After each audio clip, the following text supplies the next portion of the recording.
मेरे साथ इस वक्त जुड़े हैं deputy chief minister Jammu and Kashmir Surendra Kumar Chaudhary. News 18 से बात करने के लिए बहुत बहुत शुक्रिया आपका सुरेंद्र जी। Thank you. सबसे पहले फ्लड, बहुत त्रासदी हुई, बहुत नुकसान हुआ और लगातार आप भी और बाकी लोग भी, सेंट्रल गवर्नमेंट से भी कई मिनिस्टर आज तक आए हैं। आपकी जो असेसमेंट है, कितना ज्यादा नुकसान है और उसके नुकसान की भरपाई के लिए क्या सेंटर से आप एक स्पेशल पैकेज की मांग जोर तरीके से कर रहे हैं? देखिए, इसमें कोई शक नहीं कि जम्मू सूबे के अंदर और साउथ कश्मीर के अंदर और बहुत ज़्यादा नुकसान इस फ्लड से हुआ। और ये एक ऐसा फ्लड था और एक ऐसी बारिश थी जो सालों साल तक जम्मू सूबा नहीं भूलेगा, क्योंकि इस फ्लड के अंदर, इस बारिशों के अंदर मेरी माँ शडेडी माँ मचेल की चरणों में, मेरे माँ वैष्णो देवी के चरणों में लोग मारे गए। मेरे जम्मू सूबे के आप हालात देखें, आज लोगों के हालात ऐसे ऐसे घर हैं जिनको खाने की रोटी नहीं, पहनने को कपड़ा नहीं, रोटी बनाने के लिए गैस चूल्हा या गैस स्टोव या आपका गैस सिलेंडर नहीं। मतलब लोगों का एक ऐसे हालात हैं कि खर्चा चलाने के लिए पैसा नहीं। एक बहुत दर्द भरी दास्तान इस इलाके में जहाँ जहाँ भी आप चले जाएंगे आपको मिलेगी। ठीक है, कुछ लोग जाते हैं, फोटो खिंचाते हैं, लेकिन उसके बाद उनकी बात नहीं करते। लेकिन मैं जब भी आप लोग मुझे पूछते हैं, मैं हमेशा उन लोगों की बात करता हूं, क्योंकि वो दर्द मैंने देखा हुआ है। उन लोगों के आंखों में मैंने वो आंसू देखे हुए हैं जब वो लाचार थे। और कल भी शाम को मैं जब नेशनल हाईवे 44 पे उधमपुर के थर्ड के पास में गया और जब मैंने देखा, मैं कश्मीर से निकला और रात को मैं वहां पहुंचा। और ये नहीं कि वहां कोई फोटो खिंचाने गया था, एक हमदर्दी थी, एक प्यार था अपने उन लोगों के साथ, जो लोग जिनके ट्रकों की ट्रकें खड़ी थी, लाइनों की लाइनें खड़ी थी। और मुझे दुख था कि लोगों का सामान खराब हो रहा था। और आपके जो सेब के बाग हैं, जो सेब लगाते हैं, वो किसान जो लगाता है, उसके जो सेब हैं वो खराब हो रहे थे। वो लोग परेशान थे। हमारे लोग जिनकी मूंजी थी, वो उनकी मूंजी आज खत्म हो गई, खराब हो गई। आज किसानों की भी बहुत नुकसान हुआ, दुकानदारों का भी बहुत नुकसान हुआ, आम आदमी का बहुत नुकसान हुआ। हर तरीके से हर आदमी कहीं ना कहीं इफेक्टेड हुआ। बचा तो वही बचा जो थोड़ा सा कहीं साइड पे था या कहीं बाहर था, तो वो बचा, अदरवाइज हर आदमी इन्फेक्टेड हुआ है। तो लिहाजा आज एक बहुत बड़े पैकेज की जम्मू कश्मीर की जरूरत है। और उम्मीद करते हैं अब, क्योंकि एक बात चल रही है कि ऑनरेबल प्राइम मिनिस्टर साहब हिंदुस्तान के वो जम्मू कश्मीर का दौरा करेंगे। उस दौरे पे जम्मू कश्मीर के लोगों को उम्मीद है और जम्मू कश्मीर की सरकार को भी, उमर अब्दुल्ला सरकार को भी एक उम्मीद है। कल भी एक यूनियन मिनिस्टर साहब यहाँ पे आए थे, शिवराज सिंह चौहान साहब। उन्होंने किसानों के बीच में गए और उनका दर्द और दुख सुना और उनका देखा कि लोगों का नुकसान कितना हुआ है। और साउथ में भी लोगों का, जो किसान है, उनकी जो आपकी गेहूं की ये धान की जो फसल है वो नुकसान हुई। जम्मू के अंदर तो तूफानों का तूफान था, यहाँ तो मैक्सिमम बर्बादी हुई है। तो लिहाजा एक मुआवजा जो है, अब मेरा अपना डिपार्टमेंट जिसका मैं इंचार्ज मिनिस्टर हूँ PWD का, उसका नुकसान हुआ। मैं इंचार्ज इंडस्ट्री मिनिस्टर हूँ, वहाँ पे नुकसान हुआ। मेरे स्कूल जो कॉलेजेस हैं, पॉलिटेक्निक कॉलेज हैं या ITI जो मेरे अंडर हैं, उनके अंदर भी कई जगह नुकसान हुए हैं और काफ़ी चीज़ें नुकसान हुई हैं। और अब सरकार लगी हुई है और उमर साहब की भी यही कोशिश है कि एक बड़ा मुआवजे का पैकेज जो है जम्मू कश्मीर को दिया जाए। और उसके लिए हमने अभी, क्योंकि कुछ चीज़ें, सड़कें बंद थी, रोड बंद थे और अभी भी कुछ सड़कें बंद पड़ी हुई हैं, क्योंकि पूरा कोशिश कर रहे हैं हम खोलने के लिए, लेकिन वहाँ तक पहुँचना मुश्किल हो रहा है। और स्टेप बाय स्टेप आगे चल रहे हैं, क्योंकि पहले अगर रोड खोलेंगे तो दूसरी जगह पहुँचेंगे। तो कुछ चीज़ें हम अभी जल्दबाजी में नहीं कि हम ये चाहें कि बस हम अभी मुआवजा बनाएं और बाद में दिल्ली से लें और लूट खसूट करें, जैसे 2015 में हुआ जब BJP और PDP की सरकार जम्मू कश्मीर में थी और 80,000 करोड़ का पैकेज आया और वो पैकेज खुर्द बुर्द हो गया। और आज भी कश्मीर के लोग, वो जो सैलाब कश्मीर में आया था, वो पैसा उनको नहीं मिला। आज भी लोग बोलते हैं वो मुआवजा हमें नहीं मिला था। हम उनमें से नहीं हैं। हम चाहते हैं कि एक एक पाई जो लोगों की आएगी वो हर उस दुखी आदमी के पास, हर उस किसान, हर उस मजदूर, हर उस दुकानदार के पास पहुंचना चाहिए, हर उस इंसान के पास पहुंचना चाहिए जिनका नुकसान हुआ है। तो तो लिहाजा अब हम मुआवजा फाइनल स्टेज पे है और वो 1-2 दिन में उसको हम फाइनलाइज कर रहे हैं, क्योंकि हमने खाली मैं पीडब्ल्यूडी का मुआवजा नहीं देखूंगा या इंडस्ट्री का नहीं, ओवरऑल पूरे जम्मू कश्मीर का आपको देखना पड़ेगा और जहां जहां भी जो नुकसान हुआ है उसकी भरपाई करने के लिए हम। और आपको पता है कि दिल्ली जब तक हमें कोई पैकेज नहीं देगी, जम्मू कश्मीर की सरकार इतने के काबिल नहीं कि हम मुआवजा दे सकें, क्योंकि पहले तो हम स्टेट ही नहीं, हम एक यूटी में हैं और यूटी के रिसोर्सेज वैसे भी कम होते हैं। और कई लोग कहते हैं दिल्ली का पैसा, भैया हमारी तनख्वाह भी तो दिल्ली से ही आती है। तो इसलिए दिल्ली से आज से नहीं, कोई रवायत आज से नहीं है, जब से देश आज़ाद हुआ दिल्ली से हमेशा जम्मू कश्मीर को पैकेज भी आए, पैसे भी आए और जम्मू कश्मीर उसी से चला है। और आज हमें हिंदुस्तान के प्रधानमंत्री साहब और हिंदुस्तान के होम मिनिस्टर साहब से बड़ी उम्मीदें हैं और उम्मीद करते हैं कि वो जम्मू कश्मीर के साथ और जम्मू सूबे के साथ इंसाफ करेंगे। और बीजेपी के जो ऑनरेबल एमएलएज हैं, मैं उनको भी रिक्वेस्ट करूंगा कि यहाँ 2-2 पैकेट आप उठा के लोगों को देते हैं और उसके साथ फोटो खींचते हैं और एक माचिस की डब्बी भी देते हो तब भी फोटो खींचते हो, भैया ये फोटो सेशन मत करिए। आप जाइए, जाके दिल्ली में ऑनरेबल प्राइम मिनिस्टर साहब से मिलिए, ऑनरेबल होम मिनिस्टर साहब से मिलिए, उनसे एक बड़े पैकेज की डिमांड करिए। क्योंकि अब आप अगर मचेल माँ की बात करें तो चशेटी में जो हुआ, जो पार्डर में हुआ, ये तो कांचौंसी एलओपी साहब की है। तो इसलिए मैंने कहा यहाँ बयानबाजी करने से कुछ नहीं होगा। असल जम्मू कश्मीर की उमर अब्दुल्ला सरकार भी कोशिश में लगी है और ये लोग भी अगर इकट्ठे होकर हम मिल के अगर कोई पैकेज आएगा तो इनका बहुत बड़ा, क्योंकि बीजेपी के लोगों का बहुत बड़ा रोल बनता है, क्योंकि सरकार दिल्ली में इनकी है, तो मेहनत करेंगे तो कुछ पैकेज मिलेगा तो लोगों का भला हो सकेगा। ये फोटो खिंचाने से, ये वीडियो बनाने से, ये रीलें बनाने से, कल मैं देख रहा था बीजेपी का एक लीडर कश्मीर में सेब उठा के रीलें बनाता है, उसकी मुझे समझ नहीं लगती, कभी वो सीटी मारता है, कभी वो गाड़ी पे गीत गाता है, अब वो सेब उठा के चलता है। किनकी बात कर रहे हो? वो है एक आप सिटी मार्का जो, तो आप मैं क्या बोलूं, अब नाम क्या लूं, तो सिटी मास्टर को बोलो भैया यहाँ क्यों ड्रामा करते हो आप, यहाँ बीजेपी को आपने यहाँ रहनुमाई दी है, जाइए दिल्ली में जाके बात करिए। कल यहाँ पे यूनियन मिनिस्टर आए थे, आपने उनको मिलना चाहिए था। एग्रीकल्चर, आप किसानों के अगर हम दर्द हैं तो आपको यहाँ किसानों का मंत्री आया था, उस किसानों के मंत्री को मिलना चाहिए था, उनसे बात करनी चाहिए थे। वो दिल्ली से उठ के जम्मू आए, आपने जम्मू से ट्रेन पकड़ी तो कश्मीर, और वहां से ट्रेन की फिल्में बना रहे हैं, वहां अपनी फोटो खिंचा रहे हैं। मेरे भाई, इतना तुझे शौक है रीलों का तो बादशाह रब का है।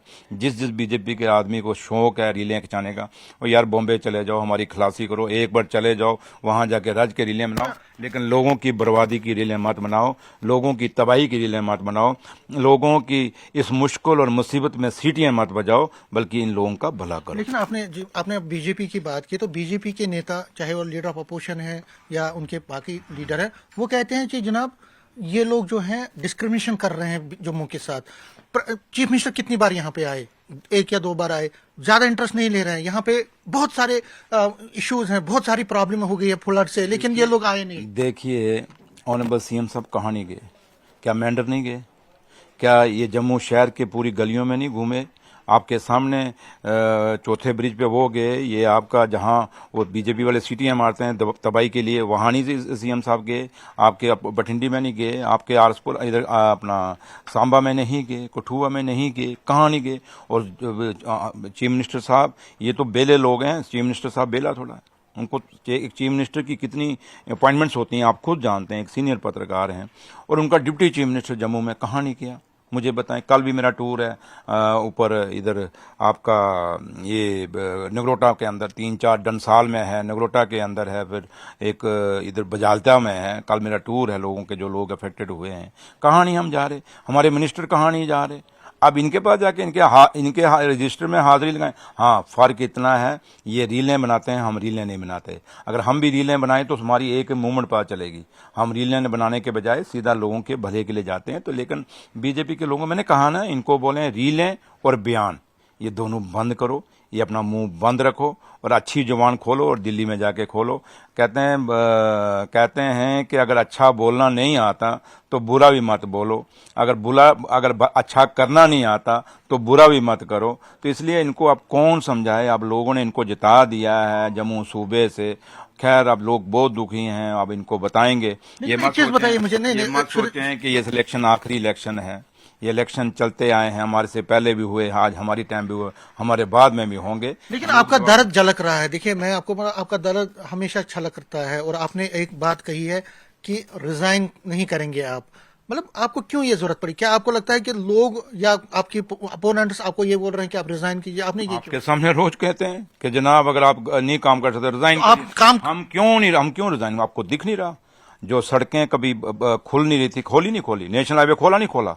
कल शाम को जब मैं गया, रात को वहां गया, ट्रकें खोली, और मैं 2 दिन के अंदर आपको बिल्कुल वहां पे डबल ट्रैक रोड आपको देंगे, और वहां पूरा कहीं स्मूथ रोड देंगे। मेरे नेशनल हाईवे अथॉरिटी वहां पे खड़ी थी, उनके आरओ खड़े थे, मेरे अपने इंजीनियर्स खड़े थे, उन्होंने, और पूरा उससे पहले चीफ ऑनरेबल सीएम साहब पैदल वहां पे आए।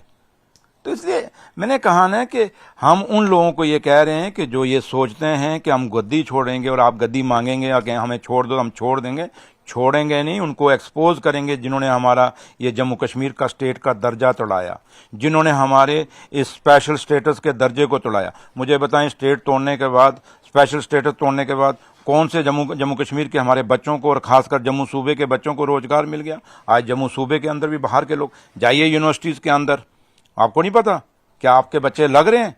बाहर के बच्चे कहाँ? हम बाहर के बच्चों का मतलब ये नहीं कि हम उनके हैं, हमारे हिंदुस्तान के बच्चे हैं, बट मेरे घर में मेरे बच्चे को अगर खाने को मिलेगी तो तभी मुझे खुशी होगी। मेरा बच्चा भूखा रहे और बाहर वाला आके खाए और मैं कहूंगा नहीं जी खुश हो गया हूं, नहीं, मैं उनमें से नहीं हूं। सच ये है कि मेरा बच्चा पहले खाएगा जम्मू कश्मीर का, इसको नौकरी मिलेगी, उसके बाद जो नौकरियां बच जाएंगी, अगर वो कोई बाहर का लेके जाता है मेरा हिंदुस्तान का कोई बच्चा, तो मुझे दुख नहीं होगा। लेकिन उससे पहले मेरे अपने जम्मू कश्मीर के बच्चे को रोजगार मिलना चाहिए, और उस रोजगार की गारंटी हिंदुस्तान की पार्लियामेंट में ऑनरेबल होम मिनिस्टर साहब ने दी थी कि जम्मू कश्मीर के बच्चों का रोजगार का हिस्सा नहीं मारा जाएगा, जम्मू कश्मीर के लोगों की जमीनें बाहर के लोग नहीं ले पाएंगे। बट ये दोनों चीजें आज झूठी साबित हुई। जमीनें भी बाहर के लोग आके ले रहे हैं और नौकरियां भी बाहर के लोग ले रहे हैं, और हमारे लोगों की सब हर चीज अपने हाथ से निकल रही है। आज मुझे बताएं, जिन लोगों की बड़ी बड़ी इंडस्ट्रियां यहाँ कठुआ में लगी, घाटी में लगी, एक भी उठ के कोई इंडस्ट्रियलिस्ट आया जम्मू के लोगों को मदद करने के लिए? एक ने भी आके यहाँ, जिन ट्रकों को आप कहते हैं खाना खिलाना चाहिए, किसी ट्रकों वाले को या किसी गरीब का जिसके घर में सबको उजड़ गया था उसको खाना खिलाने आया? आज भी अगर कोई खड़ा हुआ तो मेरी अपनी इंडस्ट्री, जो जम्मू कश्मीर के लोग थे, वो इंडस्ट्रियलिस्ट आए, वो दुकानदार आए, वो लोग आए जिन लोगों को डर था कि मेरा जम्मू तबाह हो रहा है, मेरा जम्मू कश्मीर तबाह हो रहा है, वो लोग आए थे। इसलिए जिनको दर्द नहीं, उनसे हमें प्यार नहीं, हम उन्हीं से प्यार करेंगे जो हमारे दर्द को समझेंगे। लेकिन ये लास्ट में बीजेपी वाले ये कह रहे हैं कि आपके पास पावर्स हैं, ट्रांसफर्स आप कर रहे हैं, आप बाकी चीजें कर रहे हैं, लेकिन जब डिलीवरेंस की बात होती है तो पिछले 11 महीने में, अब तो अक्टूबर में आपका 1 साल पूरा होगा, 10 अक्टूबर को, कुछ देने वाला नहीं है। डिलीवरीज परेशान है, बाकी इश्यूज पे आप फेल हैं। आपको मैंने एक इंटरव्यू में कश्मीर में कहा था, एक फाइल, क्योंकि मेरा पीडब्ल्यूडी मिनिस्टर इंचार्ज हूं, आज 11 पोस्टें हैं वहां चीफ इंजीनियर की, जिसमें सिर्फ 5 चीफ इंजीनियर, 7 पोस्टें खाली हैं। आप जम्मू, कई लोग कहते हैं चौधरी जी एडिशनल चार्ज दे रहा है, वो भैया मेरे पास इंजीनियर ही नहीं। आज जम्मू का चीफ इंजीनियर, उसके पास कितने चार्ज हैं? PMGSY Jammu, PMGSY Kashmir, PWD Jammu, और उसके बाद वो इंजीनियर इन चीफ है। किसको दूं? मेरा पीर पंचा और खिता चनाब का चीफ इंजीनियर, उसके पास रजौरी का चार्ज है। जो कश्मीर में सुशील है चीफ इंजीनियर हमारा, नॉर्थ का चीफ इंजीनियर, उसके बाद सेंट्रल कश्मीर का भी चार्ज है चीफ इंजीनियर का, साउथ कश्मीर का भी है। मुझे बताओ कहाँ दूं? लेकिन जब हम फाइलें हमारी रुकती हैं, हर फाइल कहीं ना कहीं एलजी साहब के पास जाती है, जब एलजी साहब के पास जाती है तो रुक जाती है। और कई जगह हम काम करना चाहते हैं, प्रमोशन करना चाहते हैं, अब सेक्रेटरी किसके अंडर हैं, आईएएस अफसर कैडर किसके अंडर है, आपको तो खुद पता है। तो इसलिए हमें बड़ी मुश्किलें, आपने जमाना देखा होगा जब कोई डिप्टी चीफ मिनिस्टर कहीं इलाके में निकलता था और एक मिनिस्टर निकलता था, डीसी और एसएसपी उनको रिसीव करते थे, कभी देखे आपने? ये आपके साथ एक एग्जाम्पल दे रहा हूं। जब ये एग्जाम्पल दे रहा हूं तो जो सवाल आपने मुझे पूछा है, इन सारी बातों का जवाब उसी में है।